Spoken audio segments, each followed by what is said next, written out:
Hello students, welcome to class 9th subject English. Let's see unit 1.2. The story, the fun they had. Margie even wrote about it that night in her diary. On the page headed 17 May 2157, she wrote, "Today, Tommy found a real book. It was a very old book. Margie's grandfather once said that when he was a little boy, his grandfather told him that there was a time when all stories were printed on paper.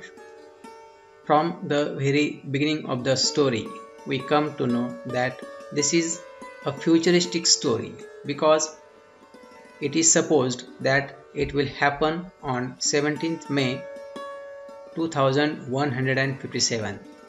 Margie, a student, she had written something about the book in her diary.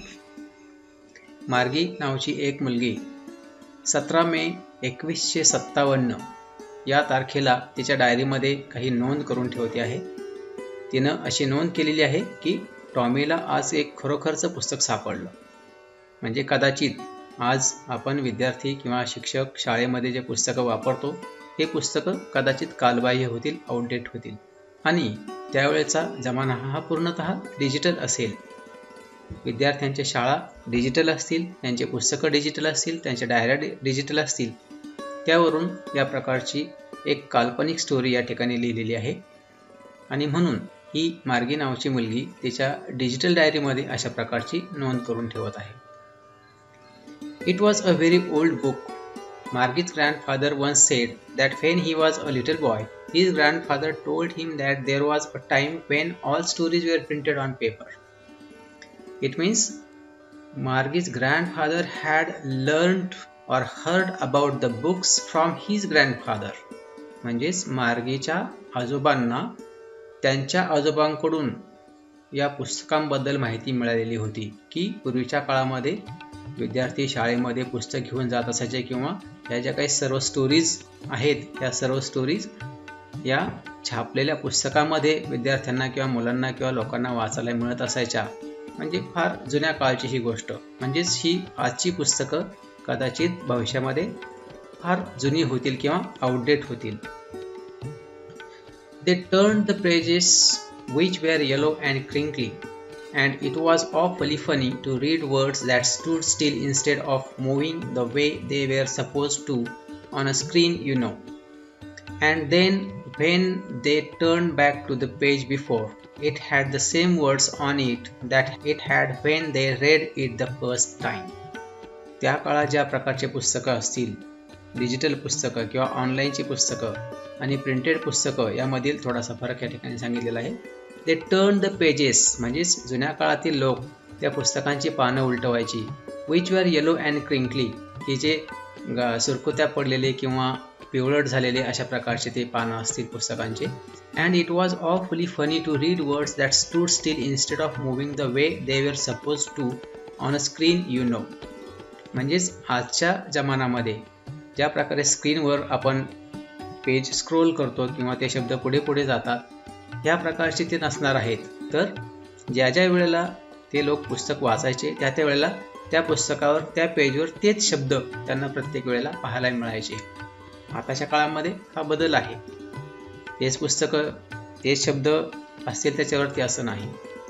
And then when they turn back to the page before it had the same words on it that it had when they read it the first time. म्हणजे printed पुस्तकावरती किंवा छापील पुस्तकावरती जसे आपल्याला पुस्तक छापल्यानंतर शब्द बदलता येत नाहीत त्याचप्रमाणे त्या जुन्या काळातील पुस्तकही असेच होते असं वर्णन तिनं केलेलं आहे. Gee said Tommy, what a waste. When you are through with the book you just throw it away. I guess our television screen must have had a million books on it and it's good for plenty more. I wouldn't throw it away. Same with mine, said Margie. She was 11 and hadn't seen as many telebooks as Tommy had. He was 13. Tommy आणि मार्गी हे दोघं या ठिकाणी बोलत आहेत. Tommy म्हणतो की गी म्हणजे थोडंसं किळसवाना शब्द वापरलेला आहे त्या पुस्तकाचं वर्णन ऐकून वगैरे. आणि म्हणतो की she what a waste, when you are through with the book you just throw it away I guess. तो म्हणतो की तुम्ही जेव्हा हे पुस्तक वाचलं असेल त्यानंतर तुम्ही ते टाकून देत असाल.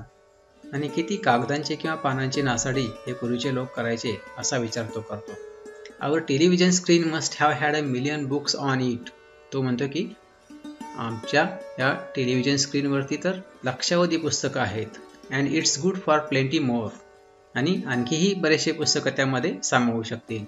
It wouldn't throw it away. आणि तो टी ती पुस्तकं काही टाकून देणार नाही किंवा आपण ते पुस्तकं टाकून देणार नाही. अनेक वर्ष किंवा खूप कालावधी आपण ते स्टोअर करून ठेवू शकू किंवा ते जतन करून ठेवू शकू. सेम विथ माइन सेड मार्गी. मार्गी म्हणते की माझ्याही टेलिव्हिजनचं तसंच आहे. म्हणजेच मार्गीच्या सुद्धा टी व्हीमध्ये किंवा कम्प्युटरमध्ये खूप सारी पुस्तकं आहेत. She was 11 and hadn't seen as many telebooks as Tommy had. Margie 11 वर्षांची आहे आणि टॉमी 13 वर्षांचा आहे. म्हणून त्या टॉमीनं जेवढी पुस्तकं त्या टी व्हीवरती पाहिलेली आहेत किंवा टेलिबुक्स पाहिलेले आहेत तेवढे मार्गीने पाहिलेले नाहीत. She said where did you find it.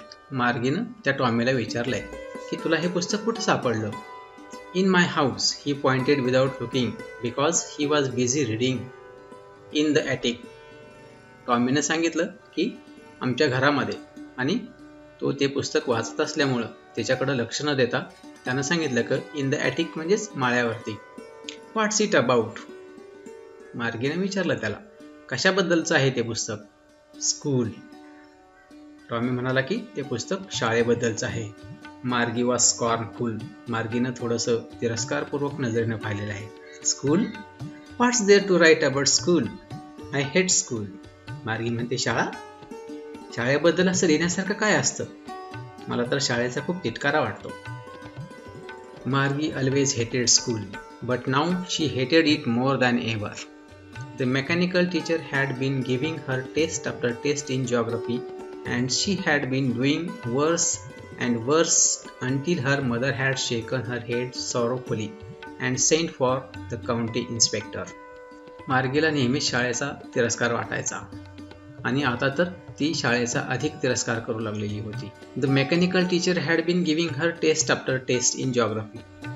तिचा त्या कम्प्युटरमधील किंवा त्या टेलिव्हिजनमधील जो काही यांत्रिक शिक्षक होता, मेकॅनिकल टीचर, तो तिला जिओग्राफीच्या टेस्ट मागून टेस्ट किंवा चाचणी मागून चाचणी परीक्षा देत होता. शी हॅड बीन डुईंग वर्स अँड वर्स. आणि त्या परीक्षांमध्ये तिची कामगिरी खूप खालावत चाललेली होती. Until her mother had shaken her head sorrowfully. शेवटी तर तिच्या आईनं अगदी दुःखानं आपली मान हलवलेली होती. म्हणजेच त्या मुलीचं काही खरं नाही, तिचा अभ्यास काही चांगला चाललेला नाही आहे असं समजून. And sent for the county inspector. आणि मग त्या मार्गीच्या आईनं काउंटी इन्स्पेक्टरला ते कम्प्युटर किंवा ते टेलिव्हिजन दुरुस्त करण्यासाठी किंवा त्याच्यामध्ये काय प्रॉब्लेम आहे, मार्गीला इतके कमी मार्क का पडत चाललेले आहेत, तिच्या अभ्यासातली कामगिरी का खालावत चाललेली आहे याचा तपास घेण्यासाठी काउंटी इन्स्पेक्टरला निरोप पाठवलेला होता. टू सेंट फॉर म्हणजेच निरोप पाठवणे. He was a round little man with a red face and a whole box of tools with dials and wires. He smiled at Margie and gave her an apple, then took the teacher apart. Margie had hoped he wouldn't know how to put it together again, but he knew how all right, and after an hour or so, there it was again, large and black and ugly, with a big screen on which all the lessons were shown and the questions were asked.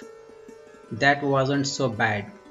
The part Margie hated most was the slot where she had put homework and test papers. She always had to write them out in a punch code they made her learn when she was 6 years old, and the mechanical teacher calculated the marks in no time. See the meaning of this paragraph. He was a round little man. या ठिकाणी त्या county इन्स्पेक्टरचं वर्णन केलेलं आहे. He was a round little man with a red face. लालबुंद चेहरा असलेला एक छोटासा गुटगुटीत असा तो माणूस होता. And whole box of tools with dials and wires. आणि त्याच्याबरोबर एक मोठा बॉक्स, त्याचे कम्प्युटर्स किंवा टेलिव्हिजन दुरुस्त करण्याचे जे काही टूल्स साहित्य आहेत आणि जे काही डायल्स आणि वायर्स आहेत याच्यासह तो नेहमी असायचा. He smiled at Margie and gave her an apple. त्यानं मार्गीकडे पाहिलं आणि तिला एक सफरचंद दिलेलं आहे. Then took the teacher apart. नंतर त्यानं ते टेलिव्हिजन किंवा ते कम्प्युटर दुरुस्त करण्यासाठी त्याच्यामध्ये जो काही टीचरचा पार्ट होता तो टीचर त्यानं अपार्ट केलेला आहे. अपार्ट, टू टेक अपार्ट म्हणजेच वेगळा करणे. त्या कम्प्युटरपासून तो टीचर म्हणजेच जे काही टूल असेल किंवा जे काही गॅझेट असेल ते त्यानं वेगळं केलेलं होतं. Margie had hoped he wouldn't know how to put it together again.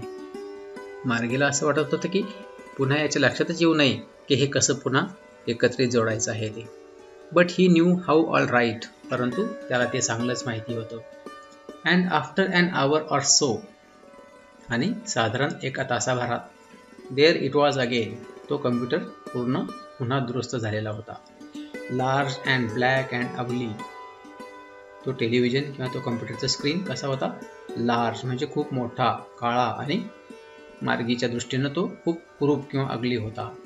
With a big screen on which all the lessons were shown and the questions were asked. आणि त्याचं ते स्क्रीन किंवा त्याचा तो पडदा खूप मोठा होता की ज्याच्यावरती आता त्या मार्गीच्या अभ्यासाचे सर्व लेसन्स आणि प्रश्नोत्तर त्या ठिकाणी दिसत होते. That wasn't so bad. आणि ते काय आता फारसं वाईट नव्हतं. The part Margie hated most was the slot where she had to put homework and test papers. त्या कम्प्युटरचा किंवा त्या टेलिव्हिजनचा असा भाग की जो मार्गीला अजिबात आवडत नव्हता तो म्हणजे असा स्लॉट किंवा असा भाग की जिथं तिला तिचे होमवर्क आणि टेस्ट पेपर सबमिट करावे लागत असायचे. She always had to write them out in a punch code they made her learn when she was 6 years old. हे होमवर्क आणि हे टेस्ट पेपर्स त्या मार्गीला पंच कोडमध्ये लिहावे लागायचे की जे ती 6 वर्षांची असताना शिकलेली होती. And the mechanical teacher calculated the marks in no time. आणि त्याच्या आधारे तो यांत्रिक शिक्षक किंवा तो मेकॅनिकल टीचर तिनं केलेल्या होमवर्कचे किंवा दिलेल्या टेस्ट पेपरचे मार्क्स अगदी काही क्षणात कॅल्क्युलेट करायचा किंवा सांगायचा. तर अशा प्रकारे स्टोरीचा हा भाग आपण या ठिकाणी थांबवत आहोत. या स्टोरीचा पुढील भाग पुढच्या व्हिडिओमध्ये पाहूया. Thank you for watching this presentation.